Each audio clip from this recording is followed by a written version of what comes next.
What is up, guys? Welcome back to season one, episode 9 of D Speech Podcast. You guys already know who it is, but for those who don't know my name or who I am still, I'm Daniel. I can be new.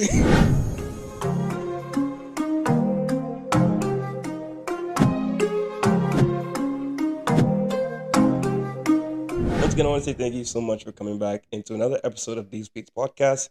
And before we do, I want to take the time to introduce my guest for the day. Why don't you guys take the time to introduce yourself, talk a little bit about yourself, and even just shout out your social media platforms? My name is Enzo. Instagram is AN_ZOKI. I'm not really on it. I haven't used it in 2+ years, but I'm gonna still give myself a shout out. I'm a second year at the U. I'm in computer science. Hello, my name is Peter. Took a fifth year at CCH so I can go to university for track. My Instagram is just Peter Lodu with two D's. Yeah. Once again, guys, I want to say thank you again for taking the time out of your day to come on and hop on my podcast. With that being said, we're gonna jump right into today's session. But before we do, I saw this comment going on in someone's tweet. The reason why it's important to humanize villains is not so that you can condone their actions. It's so that you can realize that given the right circumstances, you can become a villain too. That's something that people cannot handle, like that analogy. So I'll give you like a good example. We all know the Joker, right? People think that he's just a villain just because like based on his past life, but what I think what this person is trying to say is that they're depending on the circumstances that are given to you. Like let's say the Joker did go through his bad life, like his past bad life, but he had someone who came into his life and like turned his life for the good instead of allowing him to lead or go through that hmm bad life. I don't know. I'm just kind of like giving my own thoughts that those circumstances could be different. Yeah, I feel like I agree with that because it's really in a lot of movies nowadays. It's usually just like they humanize most of the antagonists and everything and make it so like if not for their circumstances, like everything could have been different. He could have been even the hero or something like that. Hmm. I'm not gonna lie, I'm low key tired of those type of tropes because like you said, it was a Joker. Like you're trying to make him seem human as like one bad day was really the theme of the movie or something like that. Another example would be like Wanda from Marvel, how she went from being a villain to a good guy. I Hmm. I, I kind of want like in like movies that are coming out now. I just want an irredeemable villain because I feel like movies are more entertaining that way, where you don't really sympathize with the villain. It's more just like them getting at him and kind of like I don't know how to really explain, but Now I understand where you're coming from, bro. What about you, Peter? What do you think? I mean, kind of like Thanos. Oh, yeah, what? Thanos. Wow, that What was am I so talking random. about? What? 'Cause he said a villain that's like, uh, Irredeemable. yeah. He had a reason behind it because remember he said his planet got destroyed because of overpopulation, and he came up with a cure or not cure, a way to stop it from happening. But they said nah, it's not justifiable to kill off half the population. Yada yada yada yada. And then his whole race ended up dying because of that. So then it was like he was low key right, and he has his reasons to do what he's doing. So yes, like they pretty much humanized him too. They gave him his reasons why he became evil, and I'm not trying to have that. I need someone to be evil for no reason whatsoever. Just evil for the love of being evil. That's what I'm looking for. Okay, I feel like it's okay. more entertaining that way. With that being said, we're gonna move on to our question segment. So, as you guys know, with the question segment, you guys send us questions. We take those questions, write them in a piece of paper, put them in a hat, and draw them out, talk about them. Today, my guests have drawn out four interesting questions I think you guys are going to love. Hopefully, we're going to get through all four of them throughout the podcast. And without further ado, we're going to get right into it. So, Peter, why don't you choose the first question for us to answer or talk about? What do you think is the most misunderstood thing about being a youth today? Mm. That's a good question. That's who's a good trying to who's question. trying to start us off? I think Peter can start us off. He drew the question. Me? Yeah. Well, for me at least, I feel like all the old people at the stores, they always think I'm trying to steal. Every single time. Especially when it's cold. Now it's cold outside. You gotta keep on your hoodie. They just Yeah. give me. I walk into the store with my hoodie on and just give me dirty looks. Nah, I feel Like that. rob the Mhm. store or something. Yeah, I feel that. I feel Every that. hour I go, it's just a different white person give me a different look. No, that sounds racist.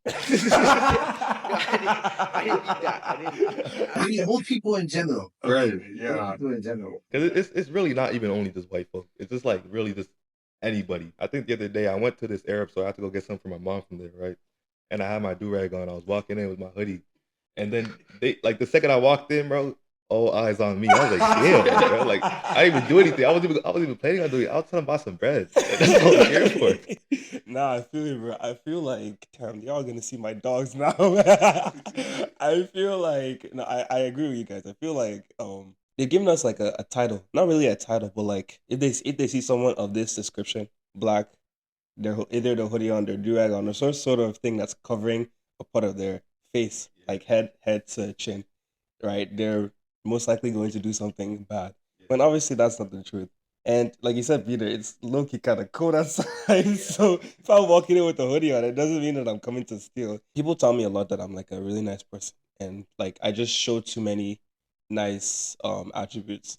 And there's a reason for that because when I first meet someone, I don't want them to depict me as like as a bad person. I don't want them to characterize me as like the stereotypical black man, who at any moment in time anything bad could happen, right? And with that type of personality, I feel like it kind of helps me with, I guess, being confident, knowing that at least they know that I don't have any reason to do anything because I've already shown to you guys that, hey, I'm a nice guy. I'm not here to start trouble. A while back, I had a friend. He went to get candy. As he was stepping out, I was noticing like the security guard was following him, and I was like, "What the heck is going on?" I didn't want to like initiate anything, Right. but then as the security guard followed him out, he yelled his name, and then I was like, "Yo, what the heck is going on?" And Loki just stood there, and at the moment, I didn't do anything, and then the security guard was like questioning, like, "Did you steal something?" And that's when I came in. I'm like, "No, you didn't steal anything. Why would you think that he stole something?" Because I just asked him, "Why would you think he stole something?" And he didn't really answer my question. He was like asking my friend the questions the most. And in my head, I'm like, is this how like our security guards treat black youths nowadays? You see, I have a story like something like that as well. I think this was so when I was in high school. I took the bus just to like Tech Mall, like to drop us off, and we was walking because cutting through Tech Mall and then going to our neighborhood is like really close. So it was like we just decided to do that, me and my little brother. So we're walking through. We're both pretty tall individuals, 6 foot, like black folk. I had my hoodie on because I think we just got off the bus and that shit was dirty, whatever. Right? So we're walking through. We're walking through the mall now, and then security guards are following us. I didn't realize, and my brother didn't realize until we got home, and our neighbor, Are you serious? yes, our neighbor was talking about because we got home at pretty much the same time. Our neighbor was saying, "Oh, she was walking through the mall behind us." He said the security guard was following us the entire time. Oh, no way. Yeah, so that was it's like stuff like that. It really just annoys me because just because what they see on media and what they just think about black folk, they kind of just like categorize everyone else as like that as well. Sometimes kind of annoying because I haven't done anything. I don't plan on doing anything. They just kind of categorize me as this type of person. You know what I mean? Yo, I can't lie. It's the world we live in, bro. And honestly, I feel like it's because of the things that have happened in the past that are giving them that thought of, okay, let's be a little bit more careful. But their level of being careful is like beyond Yeah. our expectation. Like they're following you throughout the mall. I'm saying I didn't even notice, bro. Like what? Are I was you actually a little bit serious? annoyed, bro. Like I didn't even go back to the like I didn't cut through the mall after that. Yeah, and it's crazy because you would think that someone who is intentionally trying to steal something, no, they would have that look in have the look in their face that they're stealing something. Number two, I would feel like they're trying to pace themselves out as soon as they've stolen what they've taken. Like they're trying to move a little bit quicker than they did when they walked into the store, right? The way these people be moving nowadays is just unreal. It's all good. We'll move on to the next question. Let's. Okay, this question is: in a relationship, should people be put through a loyalty test? What do we think? What do we think? See, I can't really speak on this. If I could be honest with you, I've only been in one relationship, and I never feel like there was a need. I Why? kind of trusted the individual, really. What is the need for the loyalty test? Like, I feel like the only reason why you really need a loyalty test is if your partner has like lost your trust once, and then it seems like they're moving different again. So you don't really want to give the idea or the idea that that they're moving different, but you want to create like this scenario that would solidify your thoughts, like all the things you've been thinking, like if they've been cheating on you or not. So I think like that's the only reason why people would go into loyalty tests. Other than that, I really feel like it's a waste of money too. I think it's a waste of money and Yeah, time. I'm 'Cause telling you, especially bro. the ones on YouTube. Like, there's no way you're paying someone Yeah. to follow your girl, and then just to find out they're cheating, and then like It's I'm not just gonna too lie. much work, man. Like every time I see these videos, like the ending is always so lackluster because they find out their partner is cheating, and they always like, the camera people are like this. Oh, you've been put on a loyalty test, and they're like, you're gonna do me like this? You're gonna do me like this? You're gonna cheat on me? Yada yada yada yada. And then the guy, let's say it was the guy that cheated, he'd be like, yo, what is all this? Yeah, Yada yada yada yada. exactly. Man, y'all weird, bro. Like it doesn't really solve anything. You just put them on YouTube. You just give people content instead of really just helping your relationship or ending your relationship. You just gave them. I don't even know. It just usually just annoys me how the ending always goes. This YouTuber, Yudi. I don't know if you guys have heard of Yudi. He's Yudi, you know what Yudi is? Yeah, I've seen that. Bro, he has his own like show on Tubi. I don't know if it's Tubi or something, but he has his own show on one of these movie subscriptions. Every time I watch his videos and comparing them to like all these other YouTubers that are trying to do what he's doing, I feel like with him, his is very structured and it's very professional. But the other ones, they're more like I don't know, they're just different, but not in the way that you think that producing their stuff. I don't know what you guys think. Because he has like what we're talking about UDM, right? Like Yeah, Sergio and them. yep. Because he be having like 6-step plans that go over like 4 different days, and I'm like, damn, like all this to find out if they cheated. Like I understand he's very thorough with his investigations, and I respect that. But the people who are trying to copy him, they don't really. No, they don't. And they're really just doing it for the content. Exactly, because they just get like one random girl to go flirt with the guy or something like that. And if you take down the number, they storm into the building with the cameras and shit, bro. It's like, come on. Well, about the cheating part, I think maybe it could be like trust issues or something. You know what I mean? Or maybe they want to just catch a partner in the act. Like they can like already have suspicions in their head. So they need like proof, hard proof. Maybe they've already tried bringing it up before, and they just like probably like lied to them, and they feel like they're doing it still. And they just want to catch them in the act, or like maybe embarrass them or something. Yeah, I think embarrassing them might be like the number one reason. Okay. So let's kind of like diverge from that question. As guys, or what do we consider as cheating? We know like the big stuff, obviously kissing another guy or like, just all that stuff. But let's start from the bare minimum. Like, what do we think is cheating? Taking another guy's number. I don't like that. I don't like that at all. What's the reason for that? That's a little bit suspicious. Not even suspicious. What you need his number for? Yeah. Like especially if you like example, like let's say we go to a basketball game, and I see you talking with bro, and he says put your number in my phone. What you mean you gonna put the number in his phone? Is that not his thing? It's a different thing if you're trying to be his friend. You can get his Instagram or like any other social media. But I feel like number's like the final boss, like in a video game, bro. Like, you have to work for that number. You can't just like get the number like that. There are some people who are just like over friendly, and not even over friendly, but just very friendly, and like they enjoy having conversations with random people. Do you guys like that in your relationships? Because it honestly doesn't bother me if I could be honest with you. Okay. Sometimes. You know what? I'll Peter, why don't you answer that? I'll answer after you, bro. Yes, bro. Okay. I don't know, bro. I really don't know because there's got to be levels to this thing, man.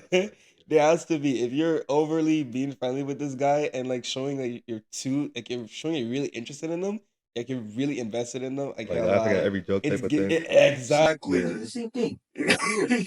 You're laughing at every joke. And sometimes the jokes aren't even funny too. You're just showing it just because. If a girl is too friendly with a guy, don't you want him right in front of him? Or right in front of her. That's crazy. All right, we're going to move on to our next question. Why don't you guys choose another question? What is one thing you can't live without? All right, well, one thing I can't live without is music. That's a good answer. Why? That's a good question. Because, music is always there for people. Like, some people will come and go, but music will always be there no matter how. It's facts. Michael Jackson died how long ago, and his music. That's Right, that's actually a true. good That's a good point. point. What the heck? Plus, when you're sad, you just, just listen to music. Sometimes, for me at least, it makes me feel better. Okay. Just listen to all the different sounds and stuff. Okay. All right. That's very valid. I would say like art and sports, really. I don't know. I like drawing, sketching, and all that, but that really just helps me like calm down, and not even calm down, but like take my mind off stuff that might be like bothering me or whatever. And sports, same thing. It's just therapy to me. Basketball, I don't know, football, just working out and stuff like that. I feel you, bro.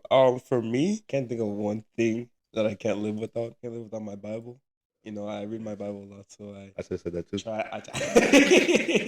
I try to. I know. I just want to create that relationship with God on a daily basis. Another thing I can't live without, bro. I can't lie. It might just be my YouTube channel. But I got my reasons though, and the reason why is because, and people don't know this. People don't know there's a real reason why I continued going back to like doing YouTube videos. Because at some point I stopped.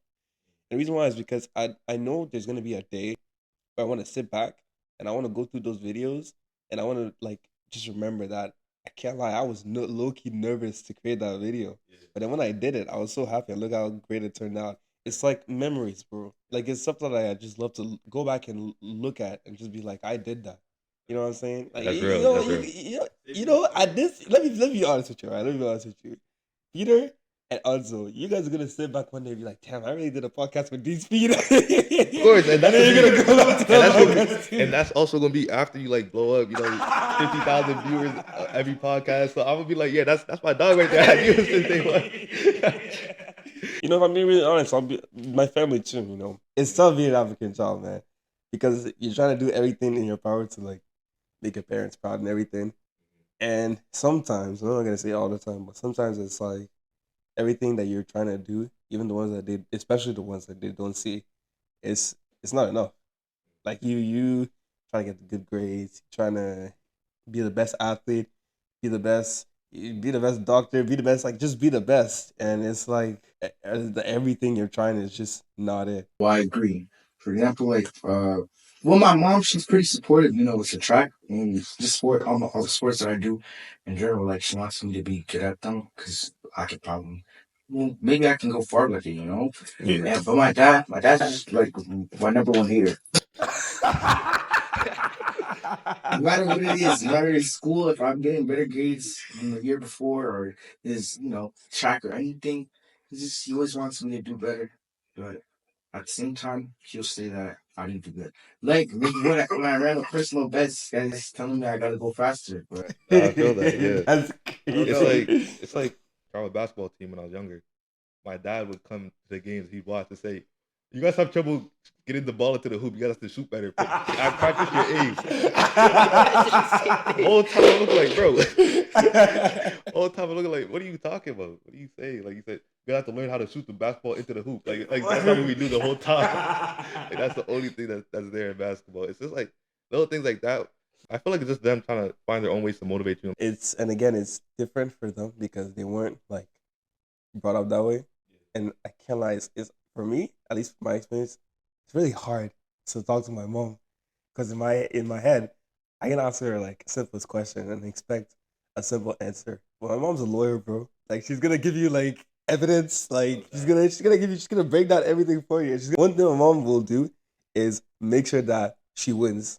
Like just make sure that every time everything she says, she's gonna make sure that she wins, right? So it's difficult for me because like something is not that's not what I'm looking for. Really, I'm just looking for someone to like tell all my problems to without having to have that type of person. I feel like just all the black youths that grew up outside of their homeland. I think that's just what a lot of us are kind of like looking for. if someone wrote your life story, what would the title be? I would start it off, as firstly the movie. No. It's a blockbuster film. You're right. I gotta start off with the book. It would be called The Adventures of Peter Ledoux. And then the movie, like that movie will say my book goes really successful, and I'll make a movie. Casting myself as the main actor. What would that movie be about? That's a very good question. Give us like the main part. Just all like the main events that happened in my life. For example, like football, playing basketball, track, things like that. There are like some tragic things too, like the one time where I fell out of a tree. Broke your arm, right? Yeah. You broke your arm? Yeah. So basically, I was in a tree like this. And I was gonna swing down, and when I leaned forward, the branch just snapped. No way. What was you even in the tree for? Yeah, I don't remember. I just wanted to climb up in the tree for some reason. I grabbed onto the branch. I just fell down. I got up, and everyone's looking at me like give me some dirty look. So I knew my arm was being, was broke. Yeah. Like, what's the ending gonna look like? Oh, that's true. Yeah, what is the ending gonna look like? When I fulfill my dreams of being successful. Millionaire Peter. Hey, don't forget me when you become a millionaire. I won't say he's a millionaire. I just want to be able to provide for myself. Right. Just live like a stable life. Right. That's right. You know what? Let me be honest, bro. I've written 3 books about me so far. Bro? Yeah, I just have them in my Word document on my computer. That's crazy. I was just bored. I'm like, let me just write a couple of stuff about me. So far, those books have been a little bit depressing because the only time I would write about them was when something like not something tragic, but like when something bad happens to me. Like let's say someone hurt me. I'll just write be like, so in the beginning, this doesn't happen. But if I was to write like a book about myself or like a movie and the title. I like your title, The Adventures of Peter Loader. I can't lie, it sounds like you've been thinking about that too for a while. I was thinking about it. I don't know, like The Invisible Boy featuring Dana Akabinu. You know, because let me actually explain why. One of my books, I named that The Invisible Boy or The Boy Who Falls Invisible. That was what it was called. I wrote it during high school. I was trying to be friends with this one person, and it didn't go so well. And during like the time that I was trying to get to know them, like as I was like trying to be friends with them, they always made me feel like I was like a nobody to them. The way I was feeling through those times that I was with this person, it had an effect on everything that I tried to do in school, whether it was through sports or like my education. And I low-key didn't like the fact that it was happening with that. So throughout the book, it was just me like accepting that realization that I am not a nobody and I shouldn't like allow myself to be invisible to the world, or at least to that person that made me feel invisible. Really, that was just what it was about. Have you guys ever read the book Big Nate, like the comic book? It's like a comic book series. It was my favorite book growing up. So I feel like it'd be something like that along the lines of just the like random adventures he has, you know, getting in trouble with, I don't know, parents, authority figures, the law, no matters. But just something like that where it's just like stories about, you know, a kid just growing up, you know, having fun and learning life lessons along the way, you know? Yeah. Guys, we're wrapping up our session for the day. We're coming on to our last segment, which is the guest open floor segment, where my guests get to talk about literally anything and everything that is going on in the world, whether we're going back to a question we talked about before or really just what's going on social media. So the floor is open for you guys. What do you guys want to talk about? Let's talk sports. Sports? Yeah. Speaking of sports, I'm gonna cut you out right there. Just right there. Last week, I actually played in the university game. Are you serious? Technically. What do you mean technically? So it was their last in-season game. Shout out to VB Vanessa. She's a senior on the women's team, and then that was her last game. She did a good job The season? of the season. Oh, okay. Yeah, this is her last year playing sport, something like that. And then they called us up, me and my friend Rome, to have a shooting contest at the halftime show. So as you know, I'm a professional hooper, one of the best to ever play the sport, you know. So they called us over. You know, I was warming up because they gave us the men's ball to warm up. Yeah. So I'm more making my shots up in the air, whatever, right? I was right when we're on the court. They gave me the women's ball. I didn't know this yet, right? So first shot, air ball. It was a horrible shot. Second shot, I tried to readjust, it didn't work. So I ended up going 2 for 10. But I'm telling you right now, YouTube, I'm telling you right now. On a regular day, I would have went for at least 8 for 10, bro. It was just the lights was a little bit bright up there. How did you miss 8 of them? What the heck? Yeah, bro. The lights was a little bit bright. You know, the cheerleaders were all watching, trying to cheer me on, bro. It was like the pressure got to my head, bro. I tried my best, but on any other day, it would have been 8 for 10 at least. Like, how much of the difference is it between the men's and the women's? Lighter. So I was ready for like, because we started in the corner, so you have to put the most power into that shot anyway. So I shoot it. It just, my bad. It just zooms by the net. I swear it damn near hit the mascot, bro. I was like, damn. And then you almost hit that Lancer mascot. The mascot was right there. He looked at the ball go by, looked back at me. I was like, fuck, bro. I don't know what to do. Yeah. And not even, bro. I lost by 1 point too. I went 2 for 10. And then bro went for 3 for 10, bro. He wasn't even that much better than me. That was one lucky shot. Well, you know, they're both my friends, but it was a disappointing performance on both sides. Because he started off, as he said, with the wide miss. Didn't hit anything, and then even worst about this is that the guy beat him without even jumping. Wait, what? You have to say that, bro. He was just shooting shots from the 3-point line. He had no form, no nothing. Yo. Just shooting. No way. Nah, like I said, he had the time to see me miss, and he had time to like adjust with the ball. It was fake news. It's fake news. Well, I mean, we lost it to Tecumseh Vista somehow. Horrible. Wait, for CCH? Yeah. Yeah, I saw that. What the heck happened? I don't know. So basically, you don't know. You know, it was at the halftime, it was a pretty low scoring game. It was like 14-14, you know? Okay. Like both teams were doing pretty well. Like they were just sat in a zone the whole time. You know, like they just wanted you to shoot the ball and then they would get the rebound and try to score, obviously, right? So they were just trying to slow us down the whole time. And we handled it pretty well. But then after that, so this is a kind of tragic moment, I guess. So basically, I went up for a rebound and I got it. And no, I didn't get it. The guy in front of me from Vista, he got it. And then he just turned around and just elbowed me. Oh. Yeah. And then like I was kind of like, you know, like stunned a little bit. And my eyes were starting to water, and I was so confused. Like I was like, why did he just do that? And the thing is, because when he elbowed me, when he turned around and elbowed me, he was still facing the other direction. He didn't turn around. I don't understand why he did that. He just threw his elbow back. That was intentional. Like, I don't know why he did that. It was so weird. So I ran down to the other side of the court, and like my nose, it was just there's stuff coming out of it. I thought I just had to blow my nose, right? And then he's like, yeah, you tough guy now. You know, it's like weird. It's like weird because I didn't know what was going on. I just remember my eyes watering and I just looked down and it was just a bunch of blood everywhere. No way. Yeah, man. And then after that moment, like we got the blood off the floor and stuff, and then they just started cooking us. Like there's this one white guy, his name is Luca. He's actually really nice. He's like, I thought I had him on tip, but he just came and he just shot the shot in my eyes, and I was really sad. You have to accept that. Yeah, you know, I jumped up with him. I had my hand up, everything. It was all net. I couldn't do anything but just be like, what the hell, man? It's a good shot. The elbow to your nose, it kind of messed up with your performance. It just changed the whole pace of the game after that. Then they started scoring like crazy, and then then like after that, it was like 2 minutes left in like the third quarter. Then the lead went up to like 8, and then we couldn't score after that. I remember last year's game with you guys against, was it Leamington? Like the first game, you guys. It was no. It was Kingsville. Yeah, you guys went what 11-0 that season. We were 10-0. 10-0 that season. First round. I can't lie. When I saw that post, I was heartbroken because I knew y'all finna went all the way to Austin too. I don't know what happened in that game. I really can't remember. I think we got too ahead of ourselves. We were up. I think we were up, or they were up by a couple at the halftime. We knew that we beat that team before. Like we couldn't beat them again.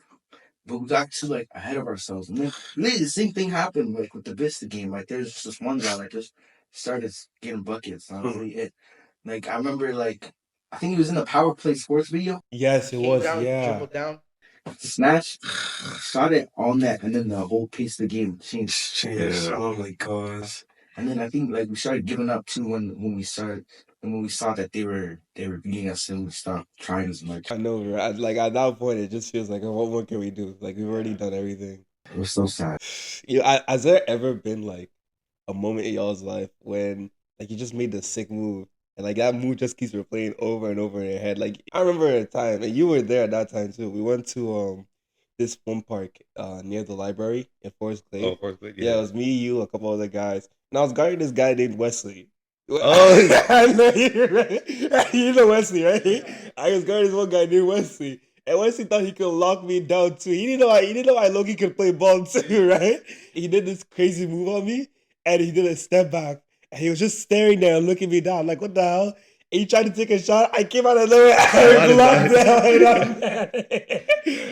turned around and I saw his face. He looked stunned. He's like, where did this guy come from? I remember that day. There was a whole bunch going on. I swear there was about to be a fight. Yeah, really? Yeah. Oh Not my even a god! fight, but there was an argument because I probably left before that because I probably trying to fight over basketball. Crazy, bro. It'd be so annoying. Oh my gosh! And with that being said, guys, I want to say thank you once again for coming to my podcast. Joining me today, having some fun with me. Before we wrap up this podcast, I'm actually gonna have them shout their social media platforms out again so that you guys know where to follow them. Yeah, like I said before, I don't really use it once again, but it's AN_ZLKI on Instagram. Well, my Instagram is Peter LODU with 2 D's, so LODDU. That's all. All right, thank you for having us, Daniel. I really got appreciate you, the bro. opportunity. Nah, no worries, bro. No worries. Once again, guys, thank you so much for tuning in to season 1, episode 9 of the Speaks Podcast. And with that being said, we'll see you guys in our next episode. Peace.